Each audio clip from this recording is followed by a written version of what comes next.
A warm welcome back on the AM show. And indeed, as you can see in the background, we're talking Ghana. At the start of the show, I told you I was tingling with excitement. It has to do with this person who is going to share his thoughts with us on Ghana. And that person, I should say, is a former rector of GIMPA. He also is a former chairperson of the GRA and the NDP.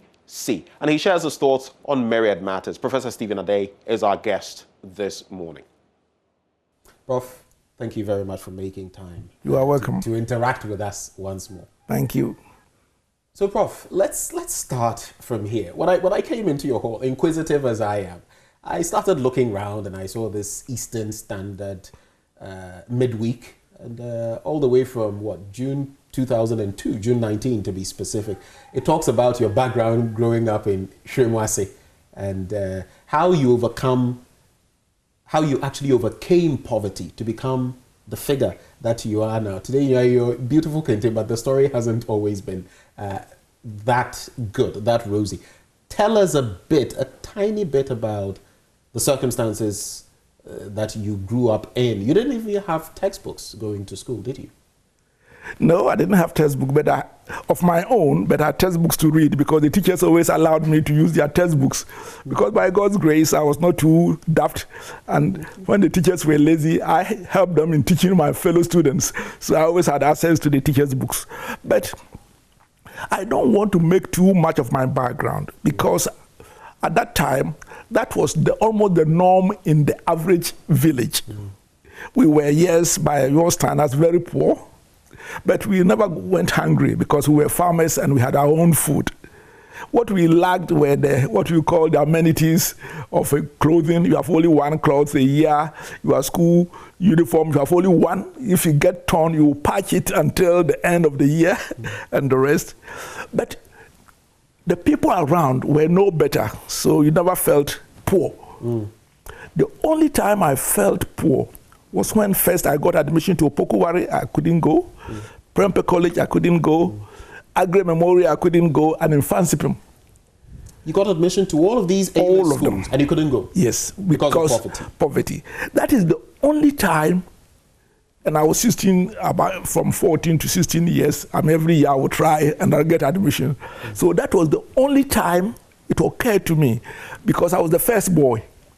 And then, fourth, fifth people are going to secondary school and they come home with their pias, that's like your type of trousers. I know, the pias. Yeah, what you have now. Holding your legs. Exactly what you are having today was there. And they come, and then you feel, why are you still in middle school? You try, from 2, you could have gone to secondary school. From 3, you could have gone to secondary school. From 4. And then you realize it's because you are poor. That's the only thing. But thank God I asked my head teacher, since I can't go to secondary school, can't I go to university? And that was, I was smart enough to know even in the village that, and he says you can do so by correspondence course. And that advice by teacher Amwa of Nkonya Urapon in the Volta region, which is my second home because I adopted his home, to me changed everything, because the first time I got £5, then 10 cedis, I ordered for Rapid Resource College from London University, London. It's London SW4. I can even remember the code. And within 2.5 years after Star 7, I had my O level. The following year, I had my A level. So I came to Legon, finished, did my master's, and came and taught those who went to Fansipim in their final year, my mates. It's said that those who are first now will be last, became, those who are last at some point will be first. So that's the only time I felt poor, the fact that I couldn't go to secondary school. Very interesting. But I read again from that very story that I mentioned from the Kenyan newspaper that at a point in time you were in Sydney, Australia. Yeah. And you were even a watchman at a point in time. Can you tell us a brief bit about that? I bring this up because some people may look at you and feel, oh, it's all been rosy. Tell us a bit about that. Actually, can I shock you? Shock me. I have actually removed toilets, the pit latrine, the pan latrine before. That was in Ghana. So but that's I won't go in. Telling me. So that's why I won't go there. If being a watchman, security man is shocking to you, that is even worse. But don't ask any question. I won't tell you. Where did you do that? I won't tell you. Ghana, in Ghana, before my degree. But that was normal. I was doing my PhD. I had my wife. I had 4 children, 3 children over the years there. Man must live. And I thought a very nice job being a security person, watchman in a pig feed factory. And I was only one man watching the factory in the night. Fortunately, there was always an engineer in the boiler so that if anything happened, so therefore I knew that somebody was down there. But every hour I would go around, and so I would start at 6 p.m. to 6 a.m. And then I would go to school and look after my children and wife. So it was a good source of income. In fact, it made it easier for me to write my PhD because in the night, I go around and come and sit down and write it. So being a watchman was a glorious job. So interesting times. Now, let's talk a bit now about Ghana. Generally, yes. A lot of things have been happening. And you're an educationist yourself. Yes. You have a lot that you're doing in our educational setup. What do you see when you look at our educational system today? From time to time, you hear people saying that the standards are falling or have fallen. You look at the saga to do with some unpalatable textbooks. I'm sure you caught wind of some of those that came up. And there's even that bit to do with a Rastafarian student who supposedly has been turned away, a number of them. Looking at our educational system, and I'd like you to take apart these matters one by one. What do you see? What are we getting right? What are we failing at? Are we creating the sort of society that can take a hold of this country and move us to the next level in terms of education? Very good. Let me first say that the tendency is for us to make so much noise at minor things and then leave the root issues. Rastafarian issue. Basically, there's rules in Achimota. Anybody can change, I ask, and go through the process and have the rules change. But at the time, the head master or mistress applies the rules. He could not and shouldn't have even considered admitting that person because the rules have not been changed. It's like saying that there's a law in Ghana and you think that the law is bad and therefore you break it, you bear the consequence. So the issue has to do with the fact that whether the rules are archaic or not, at that time, that is the prevailing rule. But you don't come and say that, I want my child. This is your rule, is out of the rule. Get my child in. Then the next time, somebody will come and say that my child can stand on the dining table, and that is how he finds studying easy. The rule itself must be changed, but it's not changed by the headmistress or headmaster on the spot. So the placement system, places these students there, and of course, as they get to the school, then some of these matters crop up. But just because you mentioned this bit about whether something is archaic or not, I mean, where you've lectured before, Ashesi University, at that tertiary level, people wear locks and they go to school. Tertiary and level, these are people who have gone through the system. So tell me, do you think that is archaic? First of all, tertiary level and pre-university are not the same. In the university, you are considered as an adult. In fact, except when you go beyond a certain extremities, you are on your own. When you are dealing with basic school, there are certain rules you are getting them to use to obeying laws and rules and everything else. As to it being archaic, I think that it has to be personal. Personally, I think that I support Achimota's rules. Okay. And in my school, nobody even would dare come to knock there. But you talk about this... the issue to do with some textbooks. As well as our educational system. I never talked about it. And people were wondering, why didn't I talk about it? Because there are certain things you don't go through the hype of it. Listen, just last 2 weeks, somebody falsely accused me that Stephen Adei's NDPC has squandered, more or less 850,000, not getting receipts for it. But the question is this. I never said anything about it. First of all, it was a lie. He was actually talking about something that happened in 2016. But there was a comment which was posted. And do you know what it said? It said, what happens? Ashanti thieves, you put an Ashanti in charge of GRA. Okay, this is something, just for this reason I'm talking about it. How can somebody say Ashantis are thieves? You don't put this in the public domain and discuss it and other things, because you are just allowing these people's bigotry and other things. This issue, let me tell you, has happened before. The best thing, and it was under Lawrence, it was handled so well. Let me tell you, my good friend, Professor Kofi Awuno. You mean the issue with the text? No. It's about this tribal comment that I will come to.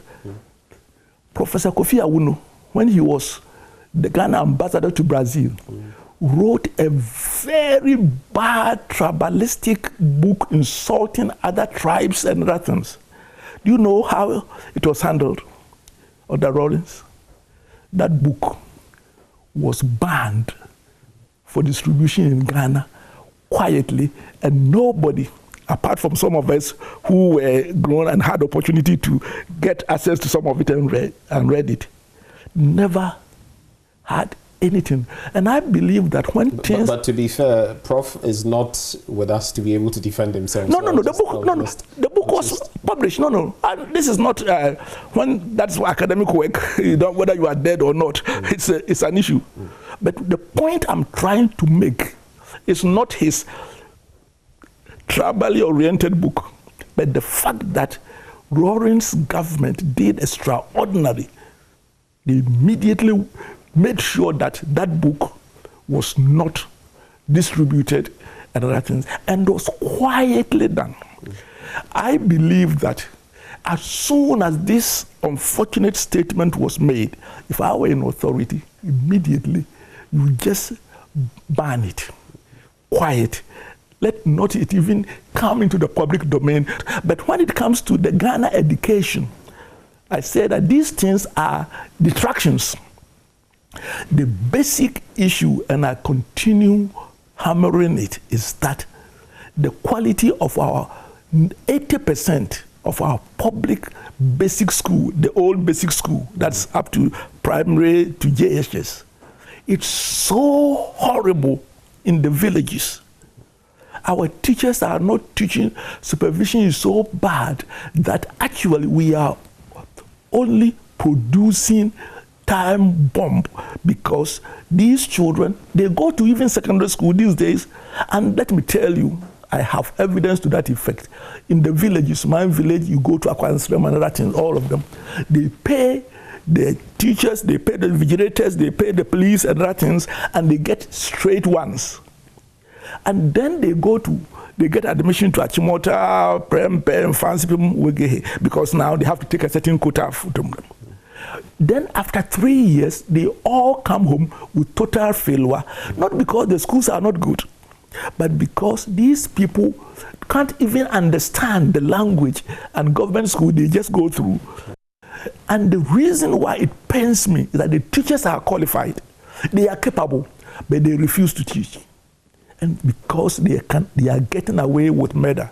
And that, to me, is so painful that these lives are being wasted. Does that point to a failure in leadership? Recently, for example, we had students ending up in schools, secondary schools, who shouldn't even have been there. Apparently, yes. There was some misinformation, the Ghana Education Service, and all of that. So, with all of these things happening, and with what you are talking about, yes. The sort of murder that is being perpetrated, yes.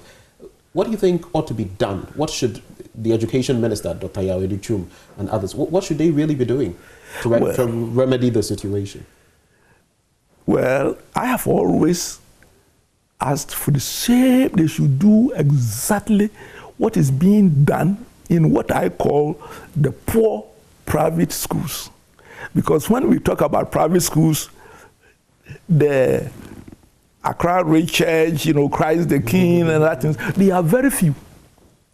The average private school, if you go and see the type of the teachers are not trained, they haven't gone to university, they are secondary school failures, and still their children are better products.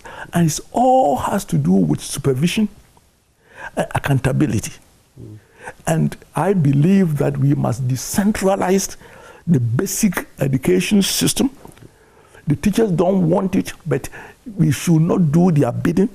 It should be, every district should have its educational unit, and when you are posted to the district, that's where you are, and if you don't produce results, you are going to be sanctioned. And the head teacher should be given authority of discipline, and you hold the head teacher accountable. By the way, and the head teacher, headship must be rewarded. Now they get about 20 or 40 Ghana cedis above the ordinary teacher. So you make the head teacher a distinct position, attractive one, and then you give the head teacher the authority to supervise the teachers, hold them accountable, and can decide that you don't meet my standards, I don't want you. Finish.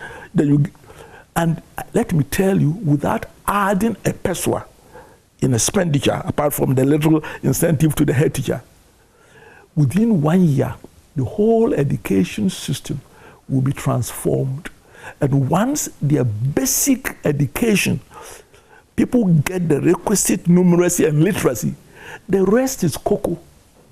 It pains me, let me end on this, that my granddaughter, 5 years, 4 months, is literate. She reads 200-page book just by my spending 1 month with her using the Ladybird series, A series. Let's talk about another great concern, especially as you talk about young people, the get-rich-quick phenomenon. Oh boy. It's overtaken us, and recently I'm sure you've heard of that 10, 11-year-old who was brutally murdered in Malfum, close to Kaswa, by two very young people as well. There are so many concerns. More and more people are being killed. In that same Kaswa enclave, we've had another person being killed, a 42-year-old man. I didn't hear that. Okay. There are so many other stories. Okay. There are those who were arrested, I think, in the eastern region carrying what is believed bombs and all of that. What do you make of this get-rich-quick phenomenon? How do we get our youth to understand that it's a process, getting to the heights they aspire to? First of all, when you sow the wind, you reap the whirlwind. I think that for too long, many Ghanaian adults want to be rich so quickly. And no doubt, somebody become a politician and within a matter of months goes to parliament or appointed minister or DCE or head of a government institution, and they build a house in 2 years, in fact, less than 2 years, and some of them have chains of houses. They ride in 4-wheel drive and other things, which is totally out of tune of Ghana's standards. Do you know, if you do that one, first of all, we are giving the impression that you can get rich overnight, which is not true. You know that I finished my PhD, Deputy Director of now Ghana Investment Promotion Center, before I bought my first plot of land. I was in my 30s. The first time I bought my own 4-wheel drive, I was in my 50s. You were in your 50s? Yes. Even when I was the UN and that things, of course, I could have afforded it. But when you are in America and that things, what do you mean by going to buy a 4-wheel? And when I came to Gimpa, the idea, I think that we must start challenging people's wealth at the higher level. I'll come to your level first, second.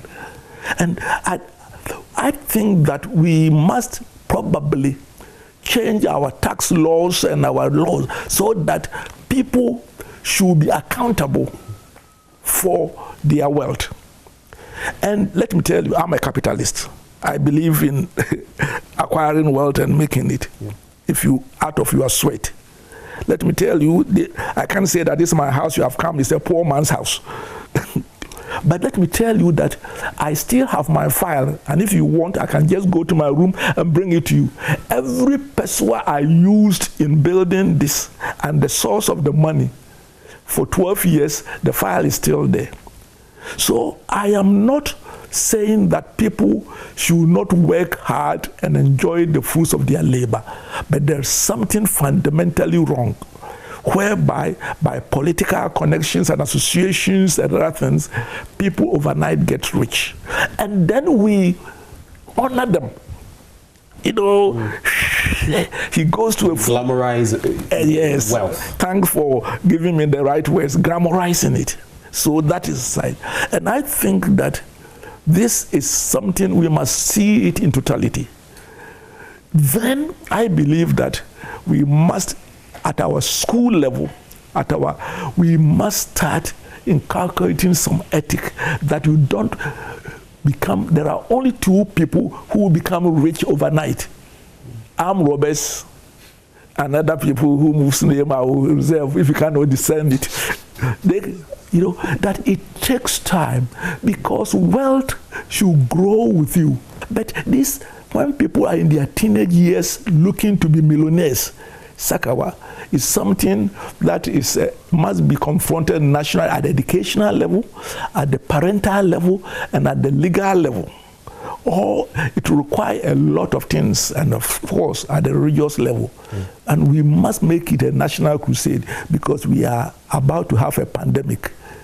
About to have a pandemic, and we must make it a national crusade. Do you think it also boils down to these two things? One, unemployment, which is a crucial bit in there, and two, maybe a lack of modesty. You were telling me right before we had this interview about how you boarded a trotro recently. Oh, yeah. But a lot of young people are looking at other people who have been working for 30, 40, 50 years and thinking, oh, that person is in a four-wheeler. I also want to be in a four-wheeler. You were boarding a trotro recently. Yeah, because of course my car was there, and then I didn't see why I should have another car to go and pick my car. So I got on to trotro, which has been something I've used so much in my life, and then went to it. But I think that there's a moral issue more than the unemployment. And the unemployment, we must have an issue to deal with it. But the third 15-year-old, 17-year-old school person is not unemployed. So one of them is a mason, in fact. Yeah, 17, but so you are employed. I don't think so. It's the get-rich mentality rather than poverty. In fact, I'm wondering whether crime in this country is more among the poor and the deprived.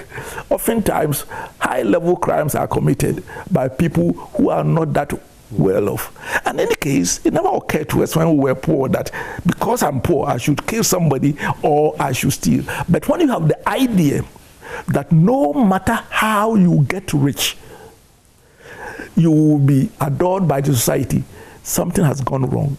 And I think that I won't put it, not that unemployment is not an issue. It's a big issue for me as an economist, which we can talk about it along the way if you want us to. But I think that there's something wrong. We have left God out, discipline in our schools, the models of adults getting rich overnight, all of them together.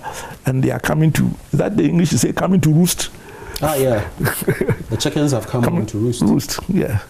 You see, from one people who have to watch our English. So I'd just like to move the conversation forward a bit because you have been with the GRA as well, and you're an economist. You've been in this space. Recently, we've been told that the Ghana card, is even going to, at a point, take over from the TIN system, the tax identification. Yeah, to be merged and all of that. We've heard so much of that discourse.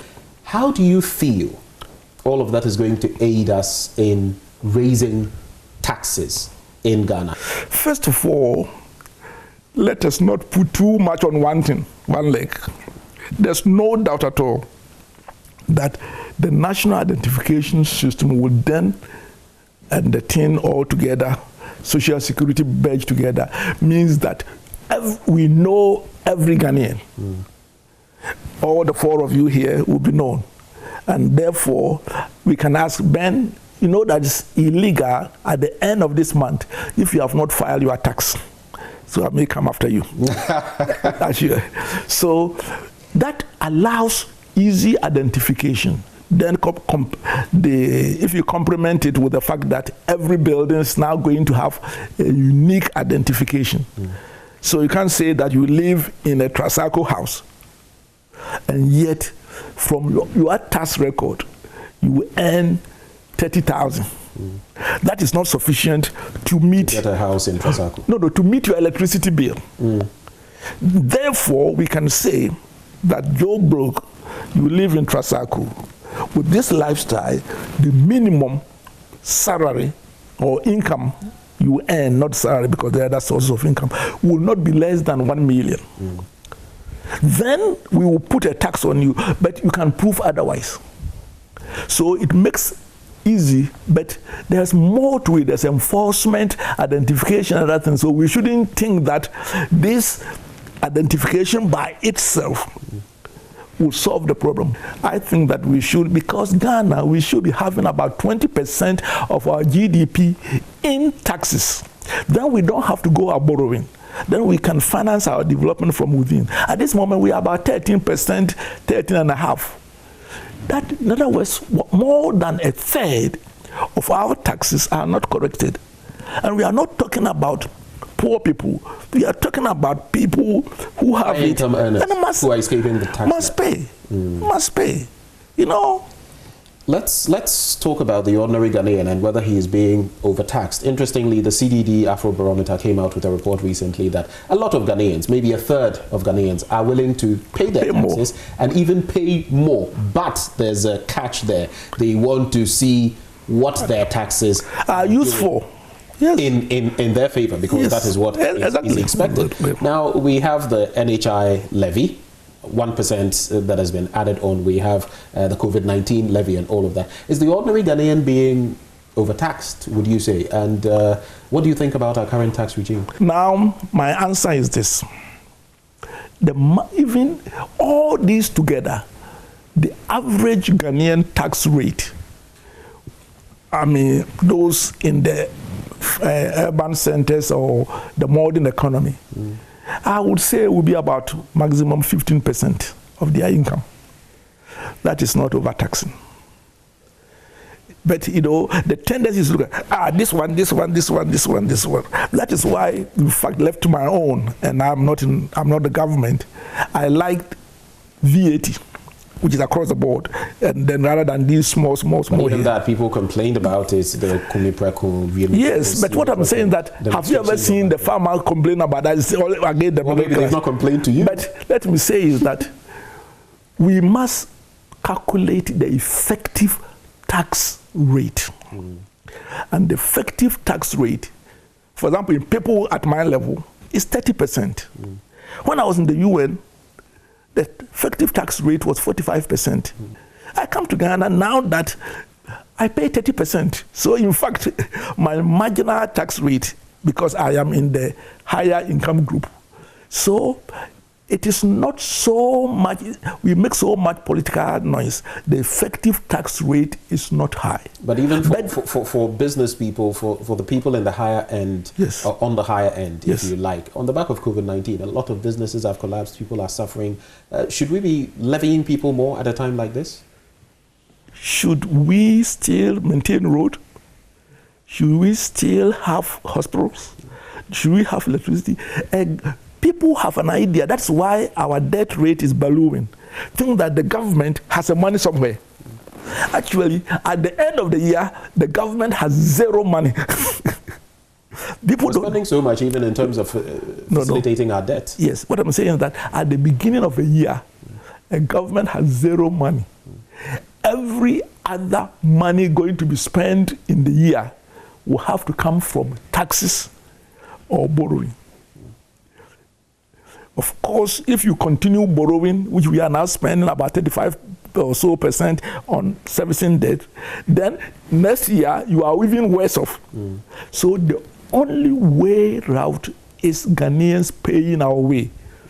But That cannot be by, as I agree with you, increasing the level of taxation all the time, but spreading the tax net and making sure that we have effective system of monitoring. That's all that needs to be there. But the fact is that every country has to pay their own way. And that's where I like the Afrobarometer discovery, is that the people must see the impact. We cannot have a country where an estimated 3 billion per annum is wasted on the corruption. Especially the corruption now, apart from public sector, public politicians who are always the target, is the bureaucratic corruption, public servants. The level of corruption is such, and these are the ones we must address, because you cannot continue pouring money into the basket when there's a leaky basket. And it's interesting you bring up corruption. That was the very next thing from taxes that I was going to initiate as a conversation. Where we are now as a country, I think we are in a very critical situation when it comes to corruption. How do you feel we can make inroads or map the way forward when it comes to institutional corruption, when it comes to individual corruption, and even the perception of corruption, because that is also an area where we are faring poorly? What do we do? Well, the corruption indicator by Transparency International shows that we have improved a bit. Well, over the years, if you actually look at it, you would realize that it's a marginal increase. We go forward, come back. No, yeah. But the reality is this. Let me put this one before I address the substantive question. Fighting corruption is very interesting. As soon as you start, our political system is such that as soon as you start fighting corruption, your government will be accused of being corrupt. Do you know why? The paradox. The paradox is that, for example, if the President Akufo Addo are able to catch about 10 of his appointees and other things as being corrupt, which means that you are fighting corruption, the opposition will say, we told you. Do you feel that is why? No. Governments are not forthcoming when it comes to this? Yeah, let me come. Yes, but that's why it makes it difficult, because as soon the more you discover corruption and deal with it, the more you are accused by your media, by the opposition, and that they don't see that actually, when you want to effectively fight corruption, there will be more corruption exposing corruption.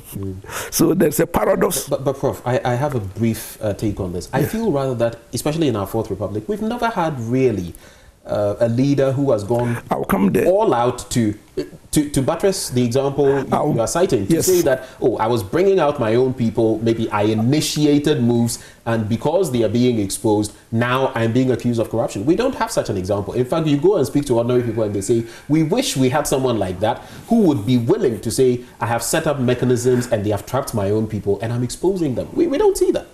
Yes, but let me come on. That's exactly, I said the substantive one has to, in fact, do you know the paper I have here I'm writing the paper on corruption and the 6 things that must be done to deal with corruption. But I wanted to bring this one in, that anyone who sticks out his head out to deal with corruption, unfortunately, will initially be accused of being more corrupt, his system, and therefore it makes it more difficult unless the person is very, very determined to do so. But I think that, let me say, give me just 2 minutes to say, first, that the level of corruption is a reality. Because we have hovered around 40, 42, this is the percent in terms of the points, which means that the basic corruption is endemic and we must address it, number one. Number two, it is not true that corruption has worsened. It has actually stabilized at a higher level. When you say stabilized at a higher level, what exactly do you mean? In other words, the attempts to deal with corruption has not reduced it, why it was at a very high level. I mean, we were at 40. So you expect that effective anti-corruption measures will say bring 90 to 35. No, the opposite. Will bring it to say 45, 50. Which means that it has become endemic. It's almost becoming part of a culture. How do we deal with it? I'm coming to that. So the first is the reality of my 6 points. So we are faced with a serious issue. The second I want to say is that it has a very serious impact on our development. I have evidence whereby both Ghanaians and expatriates find it so obnoxious that they will not even invest in industries. Why? Because of what they have to go through, bribing, have to bribe your way and other things. And the average public servant feels that it is his right to receive money for the work they are employed to do. So the impact is very devastating. And I think that our leadership, which unfortunately on both sides must be committed to, must be willing to go the extra mile in their own lifestyle and being transparent in the way they conduct their affairs. The second is that I think it's time we must change our law about dealing with corruption. This idea of you have to prove that the person is corrupt before, which is in Singapore and other countries, if you have a certain lifestyle which cannot be explained by your income, our law should allow you to be questioned. In fact, I was told, and I wouldn't mention, but one of the high court, high justices, not the high court judge, that actually our laws allow that, and it must be implemented. The third thing that has to do, which was said by Kierkegaard, some German original economist, a long time ago, he says that it has to do with the opportunities to be corrupt and the likelihood that you'll be found. I believe that most of our systems, and here I must give some credit to Baumia's IT, at this moment there's practically no corruption in getting a passport. I got one for my wife the other day. My brother in Kumasi had his passport within 2 weeks, just putting things on the... Why? Because the system has now been cleaned up, and then there must be serious enforcement. At this moment, I think that we don't have institutions which enforce it. You can't trust the police.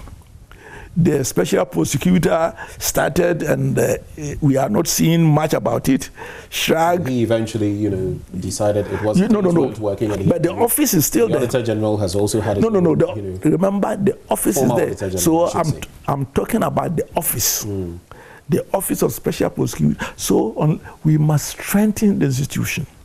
But someone said something which, for me, blew my mind.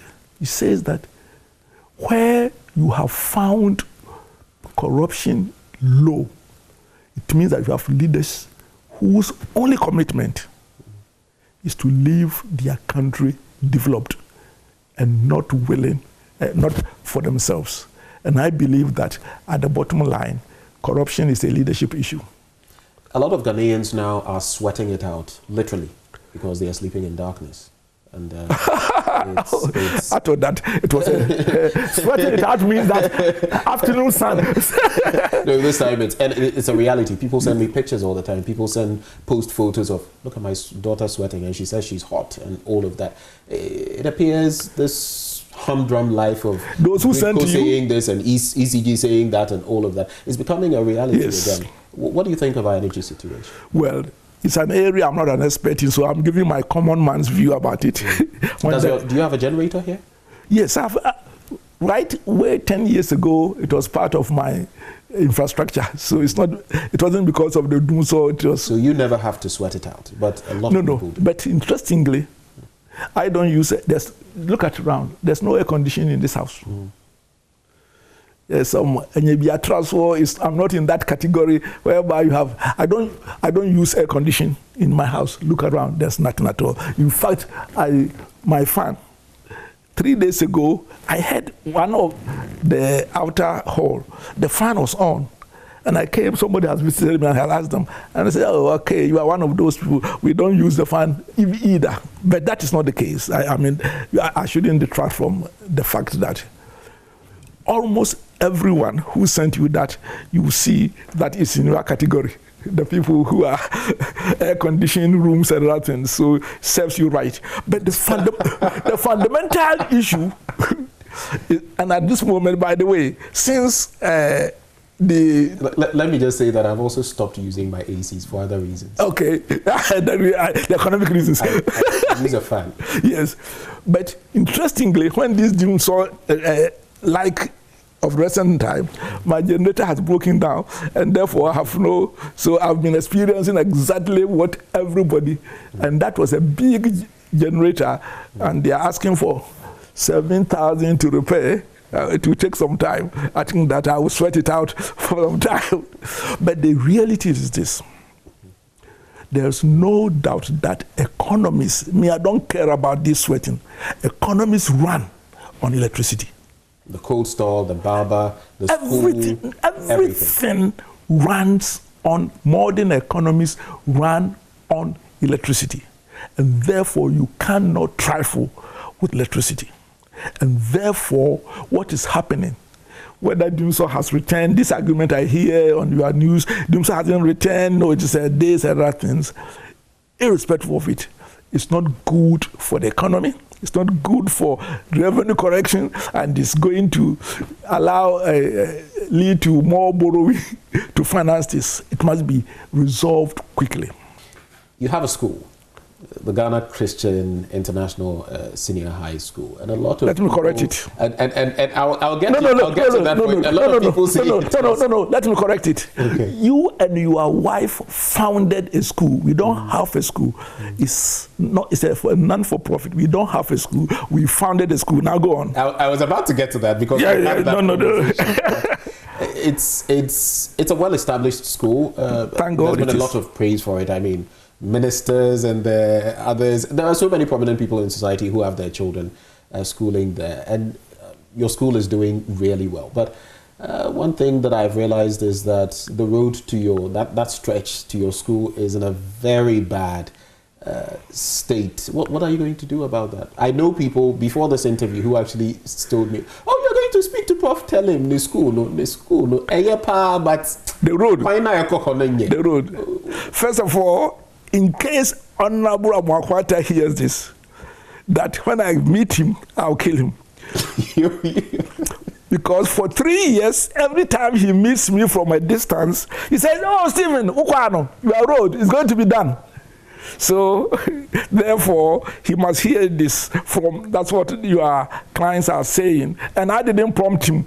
So he's being a naughty boy, but on a more serious note, I think that is a very important link road between Dodowa and Afenya, linking that Bay Road and that of the Akosombo Road, and by extension, in fact, by 10 kilometers, you cut off to Pram Pram without coming through. And I think there's an important road that must be done. But to be fair with him, let me be. I know that they have awarded that road because the contractor has his child in the school. So yes, actually I don't know who the contractor is, but those managing the school told me that he has got his children there, and he has promised that it will be done. Okay, but meanwhile, we will go on our... Right. Just to clarify, so your school is not for profit? It's not for profit. It is not owned by Professor Stephen Adei and his wife. We are founders. You are founders. When I am chief executive, I'm paid salary, and beyond my salary, and the records are there, I can send everybody to go and look. Not a peswa comes to my family. Where does the revenue go? The revenue goes into 3 things, in fact 4. One, is taking care of the children. The second is for the infrastructure. We don't receive any subvention, and the infrastructure is not building a house for me. It's just making sure that the students are more comfortable and more students can have admission to such a school. The third is school is made of teachers. And our teachers. In SOTA, every teacher there at least earns more than the Ghana Education Service teachers. I won't tell you how much more, because they will beat me if their parents, their friends will come and ask for help.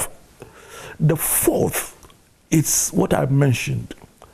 If we have a surplus, it must go into doing schools in other communities less privileged, and those ones cannot pay the same fees.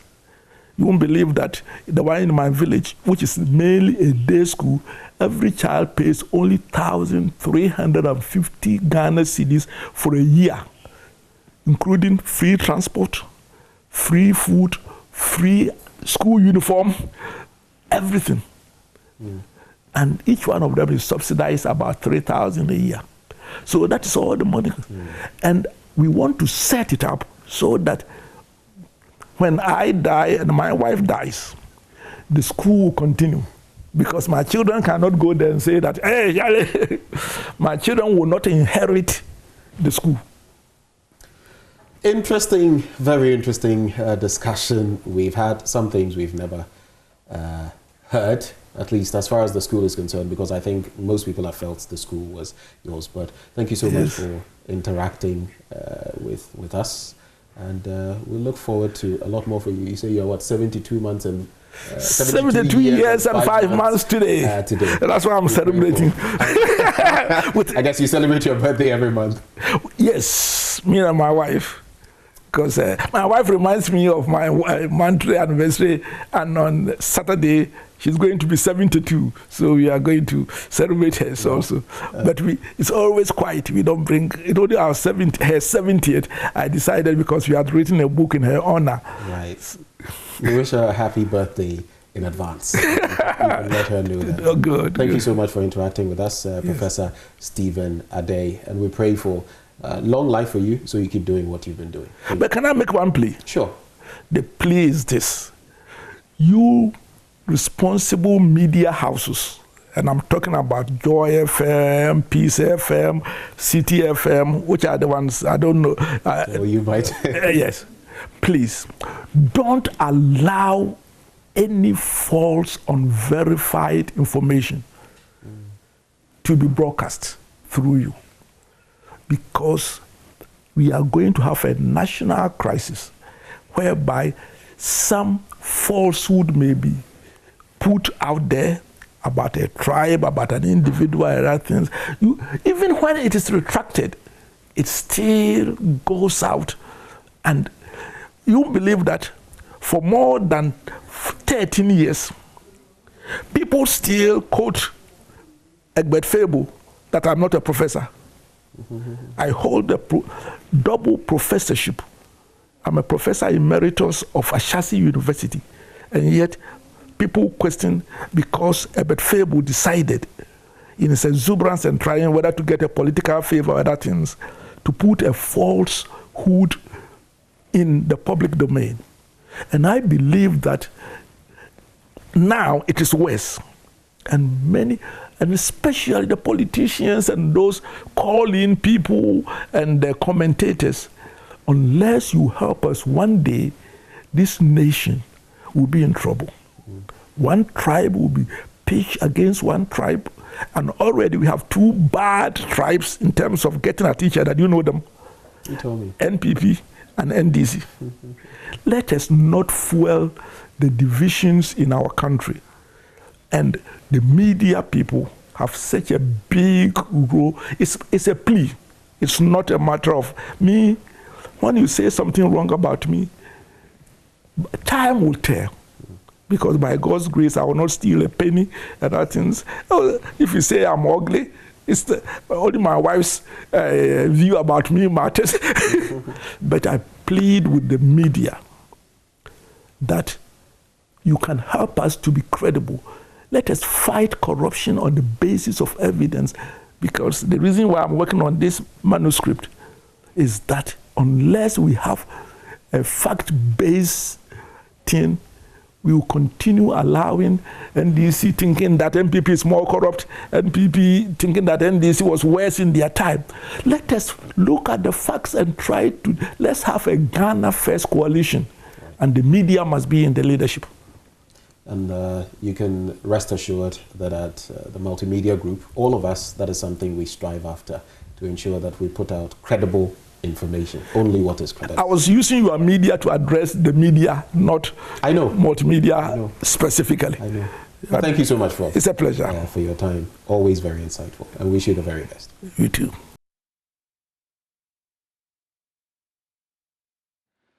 And that has been our interaction with Emeritus Professor Stephen Adei. Hopefully you picked a number of things from in there. So he was talking about corruption, our education, and that bit about two bad tribes, the MPP and the NDC. Well, those are his words. Maybe things we have to remedy.